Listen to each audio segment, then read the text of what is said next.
जय हिंद दोस्तों, स्वागत है आपका एजू फॉर इंडिया के प्लेटफॉर्म पर। और इलाहाबाद हाई कोर्ट का जो एग्जाम है आपका 2022 का, उसमें इंग्लिश का ये पोर्शन है जिसमें हम करेंगे एग्जाम टाइम का क्विक रिवीजन। और इस वाले सेशन के अंतर्गत आपका जो कंप्लीट किया जाएगा उसमें होंगे आपके वन वर्ड। ये वन वर्ड काफी ज्यादा इंग्लिश में आप पूछे गए हैं और इंग्लिश का भी वेटेज यानी कि बाकी जो 3 सब्जेक्ट है उनके बराबर यानी कि 25 नंबर की इंग्लिश आनी है। और इसमें क्या है, ग्रुप सी, डी और स्टेनोग्राफर की जो परीक्षा अभी तक जो आयोग के द्वारा हुई है यानी कि हाईकोर्ट के द्वारा कराई गई है, तो इसमें 2014 से लेकर के अब तक के जितने प्रश्न पूछे गए हैं वन वर्ड को लेकर के इंग्लिश में, तो ये सारे प्रश्न यहाँ पर शामिल हैं। और उनके जो 4 ऑप्शन हैं तो उनको भी यहाँ पर डिस्कस करेंगे, यानी कि एक क्वेश्चन बराबर आपका क्या हो जाएगा, 4 वोकेबुलरी के बराबर हो जाएगा। ठीक है, तो यहाँ पर ये क्लास आपके लिए हेल्पफुल होने वाली है। और इसकी पीडीएफ आप क्या करेंगे, हम आपको रिवीजन के लिए टेलीग्राम चैनल पर प्रोवाइड करवा देंगे, तो वहां से जाकर के आप डाउनलोड कर सकते हैं और उसे रिवाइज कर सकते हैं। तो चलिए देखते हैं सबसे पहला प्रश्न। इसमें दिया गया है कि गिव वन वर्ड फॉर, किसके लिए। अब यहाँ पर दिया गया है किसके लिए देना है, एक सेंटेंस दिया है, स्टेटमेंट, यानी कि account of person's life written by himself. एक ऐसा अकाउंट है, ऐसी इंफॉर्मेशन जो आदमी क्या करता है, अपनी जिंदगी के बारे में खुद लिखता है। तो जब व्यक्ति कोई चीज, किसी चीज को खुद लिखेगा तो वो क्या हो जाती है, ऑटोबायोग्राफी, यानी कि आपका ऑप्शन जो है वो सही उत्तर हो जाएगा। ऑटोबायोग्राफी को क्या कहते हैं हम, आत्मकथा, इसके नाम से भी हिंदी में जानते हैं। अब बाकी बचा हुआ देख लेते हैं।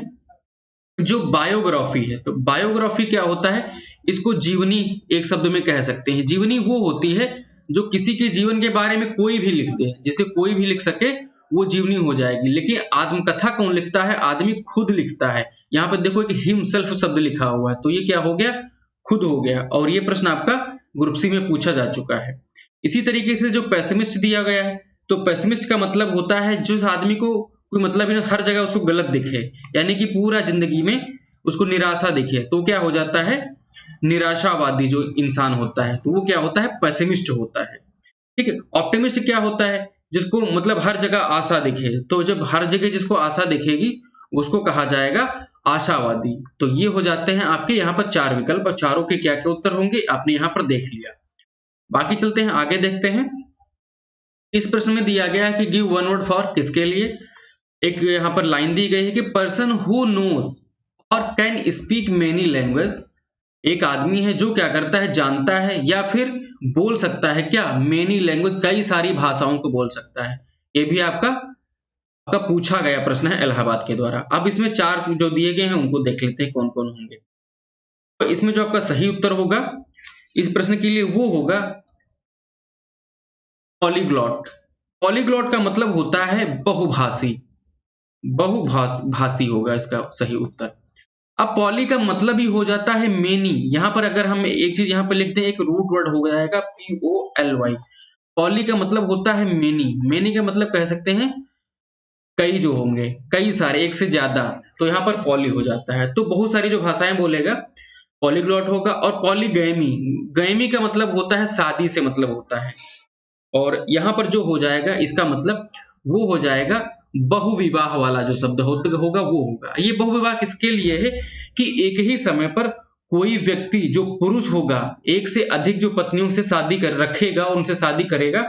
और ये क्या होगा, एक रिवाज होता है जहां पर, तो ये रिवाज या कस्टम होता है, वहां पर ही होता है, जिसे आप प्रथा भी कह सकते हो। ये चीज वहां पर लागू होती है किसमें, पॉलीगैमी में।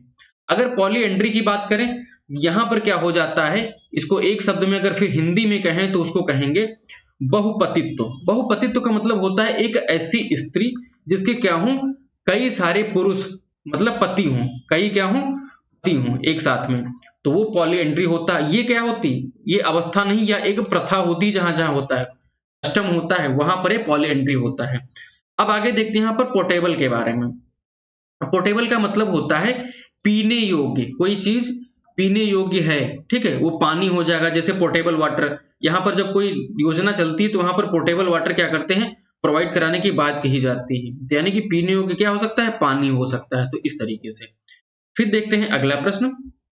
इसमें दिया गया है choose from the 4 option the word that best define substitute the given phrase. तो जो गिवन फ्रेज दिया गया है इसका जो डिफाइन होगा बेस्ट सब्स्टिट्यूट क्या होगा, और ये इस तरीके से आपके क्वेश्चन फॉरवर्ड में कोड के द्वारा पूछे जा चुके हैं। अब यहाँ पर क्या दिया गया है, आपसे कह रहा है कि साइंस ऑफ प्लांट्स, जो आपके पौधे होते हैं उनकी साइंस को क्या कहा जाता है। तो जो सबसे पहले यहाँ पर एक शब्द दिया गया है जूलॉजी। तो जूलॉजी का मतलब क्या होगा, जूलॉजी का मतलब होता है आपका प्राणी विज्ञान। प्राणी विज्ञान अगर ना समझ में आए तो जिसे आप क्या कह सकते हैं, जंतु विज्ञान, जंतु विज्ञान हो जाता है। जियोलॉजी का मतलब होता है आपका जो भूमि से संबंधित, जियो जैसे हो जाएगा वो पृथ्वी से संबंधित हो जाएगा। तो यहाँ पर जो भूगर्भ शास्त्री, लॉजी का मतलब हो जाता है ज्ञान, तो जो भूगर्भ शास्त्री होते हैं तो उससे संबंधित। जियो का मतलब होता है अर्थ, पृथ्वी, और लॉगी का मतलब क्या होता है, ज्ञान या फिर कोई शास्त्र। इस तरह जू मतलब होता है प्राणी या जंतु, लॉगी का मतलब होता है विज्ञान। इसी तरीके से एंथ्रोपोलॉजी, तो एंथ्रोप का मतलब क्या हो जाता है यहाँ पर, एंथ्रोपोलॉजी, इसका मतलब हो जाता है मनुष्य से संबंधित होता है। यानी कि लॉगी का मतलब हो जाएगा, दोनों को मिलाकर के क्या बनेगा, जो मनुष्य जाति का विज्ञान है उसे क्या कहा जाता है, एंथ्रोपोलॉजी कहा जाता है, मनुष्य जाति का विज्ञान। अब जो आपका सही उत्तर इस प्रश्न के लिए क्या होगा कि जो साइंस ऑफ प्लांट उसको क्या कहेंगे, बॉटनी कहेंगे। बॉटनी का मतलब होता है वनस्पति विज्ञान, इससे पहले आप पढ़ चुके हो वनस्पति विज्ञान। तो इस तरीके से क्वेश्चन को आप कर सकते हो।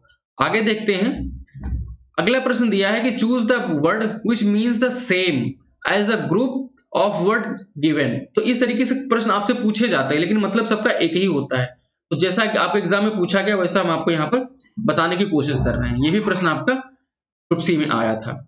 तो one who see the dark side of life, एक ऐसा व्यक्ति क्या करता है जो हमेशा जिंदगी के अंधेरे वाले पक्ष को देखता है, उसको हमेशा मतलब गलत देखता है। अंधेरा पक्ष मतलब क्या होता है, डार्क साइड का मतलब क्या हो जाएगा, जहां सब कुछ गलत हो, अंधेरा हो, ठीक है, जहां पर आशा ही खत्म हो चुकी हो, तो वो कौन सा होता है। तो इसके अगर सही उत्तर की बात करें तो ऑप्शन डी जो होगा आपका विकल्प डी वो सही उत्तर होगा। क्योंकि पेसिमिस्ट का मतलब क्या होता है, अभी हमने पिछले वाली स्लाइड में बताया था, वो होता है निराशावादी। तो निराशावादी हमेशा क्या करता है, जो जिंदगी का डार्क साइड होता है सिर्फ उसी को देखता है कि हाँ सब गलत ही गलत है। तो देखो एक ही बात को यहाँ पे कई तरीके से घुमा के पूछा गया है, तो आपको ध्यान रखना कि ये चीजें रिपीट भी हो सकती हैं आपके एग्जाम में। अब देख लेते हैं यहाँ पर आगे वाला जो प्रश्न दिया गया है। इसमें दिया गया है कि अथीस्ट के बारे में। आ का मतलब होता है निगेटिव, थीस्ट का मतलब होता है ईश्वर। तो जो ईश्वर को क्या करता हो, ना माने, ईश्वर को जो ना मानने वाला है वो क्या हो जाएगा, अथीस्ट हो जाएगा। और सिनिक का मतलब क्या हो जाता है, ये सिनिक का जो होता है वो निंदा करने वाला जो व्यक्ति होता है उसे क्या कहते हैं, सिनिक कहा जाता है, निंदा करने वाला। अब यहाँ पर मिस्टिक मतलब क्या हो जाएगा, मिस्ट्री, मिस्ट्री बोलते हैं रहस्य, मिस्टिक मतलब होता है रहस्यवादी, मतलब क्या हो, रहस्यवादी हो जो, वो क्या हो जाता है, मिस्टिक हो जाता है। ये हो जाते हैं आपके चार, यहाँ पर आपके वन वर्ड यहाँ पर और हो जाते हैं। बाकी आगे देखते हैं। आगे दिया है choose the word which means the same as the group of word given. तो सेम यहाँ पर गिवन है, तो आपका सही उत्तर क्या होगा। पूछा जा रहा है कि द कलेक्शन ऑफ लाइन्स, जो आपके शेर होते हैं तो वो जब एक जगह इकट्ठा होंगे तो उनको क्या कहा जाएगा, तो हर्ड कहा जाएगा या पैक या प्राइड या ट्रू। तो यहाँ पर क्या करते हैं, एक एक करके सारे आंसर देखते हैं, मतलब सारे इनके मीनिंग्स देखते हैं, और इसका जो आंसर हो जाएगा, सही उत्तर होगा वो प्राइड होगा। प्राइड का मतलब क्या होता है, जो कलेक्शन ऑफ लाइन्स, यानी कि आपका विकल्प सी सही उत्तर होगा। अब हेड का मतलब क्या हो जाता है, जो हाथी होते हैं तो हाथियों का जो झुंड होता है उसे हेड कहा जाता है। हाथियों का झुंड कह ले या उनका समूह जो होता है एक साथ चलता है तो वो क्या कहा जाता है, हेड कहा जाता है। अब पैक का मतलब क्या होता है, वो जानवरों का समूह होता है। जानवरों में कोई भी हो सकते हैं, वहां पर कोई स्पेसिफिक नहीं है, तो जानवरों का समूह होता है। ट्रूप जो होता है वो क्या होता है, जो सैनिक होते हैं तो उन जब एक साथ में चलते हैं तो उनका एक समूह बनता है, सैनिकों का क्या हो जाएगा, समूह हो जाएगा, तो वो क्या होता है, ट्रूप होता है। आगे प्रश्न देखते हैं। इसमें पूछा जा रहा है कि choose the word that best suit the definition. तो जो ये डिफिनेशन दी गई है इसको सबसे अच्छे तरीके से कौन सूट करता है, ये क्वेश्चन आपके स्टेनोग्राफर में पूछा जा चुका है। तो देखो एक ही बात को कितने तरीके से पूछा जा रहा है, और जैसे पूछा जा रहा है हम वैसे यहाँ पर आपको बताने की कोशिश कर रहे हैं। अब यहाँ पूछा क्या जा रहा है कि allowance paid by the husband to the wife on legal separation. जब क्या होते हैं, कानूनी तरीके से पति और पत्नी अलग होते हैं तो अलाउंस का मतलब होता है जो भत्ता पे किया जाता है उसको क्या कहेंगे, वो क्या होगा। तो यहाँ पर जो आपका सही उत्तर होगा इसके लिए, तो वो क्या होता है, एलिमनी होता है। एलिमनी मतलब यानी कि ऑप्शन ए सही हो जाएगा, जिसको गुजारा भत्ता भी कहा जाता है। जो आपका गुजारा भत्ता होता है उसे कहा जाता है एलिमनी। जो पत्नी को दिया जाता है ये तब दिया जाता है जब कानूनी तौर से वो पति पत्नी अलग हो। अब यहाँ पे देख लेते हैं पेनल्टी। पेनल्टी का मतलब तो आप जानते होंगे कि जुर्माना होता है। इस तरीके से अगर आप आए तो इसे कर सकते हैं।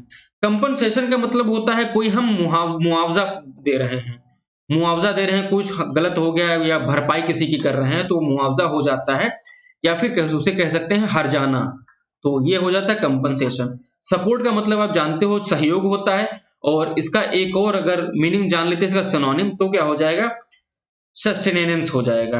यहाँ पर अगर सही स्पेलिंग लिखते हैं यहाँ पर आपके लिए, तो सपोर्ट का जो सही उत्तर ये एक सिनोनिम बनेगा तो ये हो जाएगा SUSTENANCE, तो ये हो जाएगा सस्टेन्स। तो ये हो जाता है, ये भी सपोर्ट का एक सिनोनिम है। अगर आया तो आप एग्जाम में इसे कर सकते हैं। फिर दिया है choose the word that best suits the definition. तो जो डेफिनेशन के लिए वो सबसे सही सूट कौन करता है, तो उसका तो उत्तर देख लेते हैं। यहाँ पे दिया है easy to carry over long distance, कोई ऐसी चीज जिसे हम क्या करें, लंबी दूरी तक कैरी कर सके, संभाल सके, तो वो क्या हो जाता है, यानी कि आपका ऑप्शन सी, यानी कि पोर्टेबल। कोई ऐसी चीज हो जिसे हम दूर तक उठा के ले जा सकें आसानी से, तो पोर्टेबल हो जाती है। अब कैरियज का मतलब क्या हो जाता है, तो जो सवारी जो ढोने वाली जो गाड़ी होती है तो उसका जो डिब्बा होता है उसे क्या कहा जाता है, सवारी डिब्बा जो होता है वो कैरियज हो जाता है। अब कन्वीनियंट का मतलब क्या हो जाएगा, तो कन्वीनियंट का मतलब कहीं कन्वीनियंस या कन्वीनियंट, जो कोई चीज सुविधाजनक जहां पर हो वो क्या हो जाता है, आपका कन्वीनियंट हो जाता है। अब मोबाइल के मतलब जानते हो, मोबाइल, तो मोबाइल के मतलब जो बात करते हैं उसके अलावा भी इसका मतलब क्या होता है कि जो गतिशील है, यानी कि जो चलते फिरते बात हो सके, तो मोबाइल का मतलब गतिशील होता है, जिसमें मूवमेंट हो, तो वो मोबाइल होगा। फिर अगला दिया है, प्रश्न पूछा गया आपका ग्रुप डी में इलाहाबाद की परीक्षा में 2019 में, यानी कि जो लास्ट टाइम एग्जाम हुआ था। इसमें कह रहा है कि in the question given below choose the alternative which can be substitute for the given word या सेंटेंस। तो यहाँ पर सेंटेंस क्या दिया गया है, a piece of land surrounded by water on all side. यहाँ पर ये कह रहा है कि एक भूमि का टुकड़ा है, वो है क्या है कि आसपास चारों तरफ से वो पानी से घिरा हुआ है, तो उसको क्या कहा जाता है, तो उसके लिए सही उत्तर हो जाएगा, उसे आइसलैंड कहा जाता है। आइसलैंड जिसे आप क्या कहते हो, द्वीप कहते हो, वो क्या हो जाता है, आइसलैंड। अब शोर का मतलब हो जाता है जो समुद्र का किनारा होता है, जो समुद्र का किनारा, ये इसे ध्यान रखना है आपको। अब देखो किनारा है, ये क्या है, आपका समुद्र का तट है। किनारा देखो, किनारा ऐसी चीज हो सकती है जहां पर आप दूर से देख सकते हो लेकिन वहां पर नजदीक जा नहीं सकते समुद्र के किनारे पर। लेकिन तट वो होता है जहां पर लोग आराम से जा सकते हैं, वहां तक पानी तक पहुंच सकते हैं, वो हमेशा क्या कहलाता है, बीच कहलाता है। तो वो इसे समुद्र का तट कहेंगे, इसे समुद्र का किनारा कहेंगे। तो दोनों में बस यही फर्क है। आगे देखते हैं, find the word that can be substitute the underline word. तो जो अंडरलाइन वर्ड दिया गया इसका सबसे अच्छा सब्स्टिट्यूट कौन होगा, तो दिया है the study of plant life. फिर आगे सेंटेंस क्या दिया है, he is thought to all school children in the secondary school classes. तो ये ग्रुप डी का आपका प्रश्न है। तो सबसे पहले हमें सीधे सीधे यहाँ पर जो अंडरलाइन पार्ट है उसको देख लें, the study of plants life. तो जो पौधों की जो लाइफ होती है उनके बारे में जो स्टडी की जाती है उसे क्या कहा जाता है, वो होगा बॉटनी। तो ये देखो रिपीट हो रहे हैं क्वेश्चन, आपके हर साल रिपीट हुए हैं, लेकिन क्या कहा, सिर्फ घुमा घुमा करके एक ही चीज को पूछा गया है। जूलॉजी को आप जान चुके हो, जीव विज्ञान भी पढ़े थे। और बायोलॉजी के अंदर क्या होता है, यहाँ पर जो जानवर और तथा वनस्पति जो होंगे दोनों को मिला करके जो अध्ययन किया जाता है वो आपका क्या हो जाता है, बायोलॉजी हो जाता है। सोशियोलॉजी में क्या होता है, जो समाज होता है हमारा, तो सामाजिक जो विज्ञान होगा उसे सोशियोलॉजी कहा जाता है, सामाजिक विज्ञान को। अगला प्रश्न देखते हैं, यहां पर जो दिया गया है कि find the words that can be substitute the underline word. ये ग्रुप डी में, तो ग्रुप डी में इस तरीके से क्वेश्चन बन सकते हैं। अब यहां पर दिया क्या गया है, I was unable to decide what to do when I was found to equally dangerous animal in front of me. तो जो यहाँ पर अंडरलाइन पार्ट था वो कौन था कि unable to decide what to do, मतलब ऐसी कंडीशन जहां पर हम उस लायक ही नहीं कि सोच सके कि हम क्या करें और क्या ना करें। तो उस कंडीशन को क्या कहते हैं? ऑप्शन सी यानी कि डायलमा कहते हैं। यानी कि जब क्या हो जाएगा, आपका दुविधा की स्थिति होगी, आप कुछ समझ नहीं पा रहे होगे, वो डायलमा होता है। दुविधा वाली स्थिति जो होती है उस स्थिति को। अब यहाँ पर वेरी अनहैप्पी, तो यहाँ पर जो नाखुश लोग नाखुश हो जाएंगे तो वो होगा नहीं, अनहैप्पी का मतलब नाखुश हो जाएगा। यहाँ पे होगा क्वाइट एक्साइटेड, तो क्वाइट एक्साइटेड का मतलब जो होता है जो अति उत्साहित हो, ठीक है, बहुत ज्यादा उत्साह से भरा हुआ हो, वो क्या हो जाता है? क्वाइट एक्साइटेड हो जाता है। तो ये यहाँ तक हमें आपको जो भी यहाँ तक मिले थे आपके, क्या आप कह सकते हैं, वन वर्ड, तो यहाँ तक हमने आपके कंप्लीट किया और ये पीडीएफ जाकर के आप डाउनलोड कर लीजिए।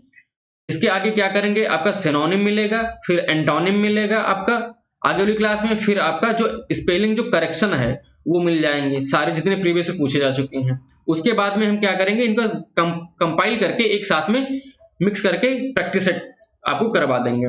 तो इससे आपको एग्जाम में काफी ज्यादा मदद मिल जाएगी। तो चलिए मिलते हैं आपको नेक्स्ट क्लास में, तब तक के लिए जय हिंद।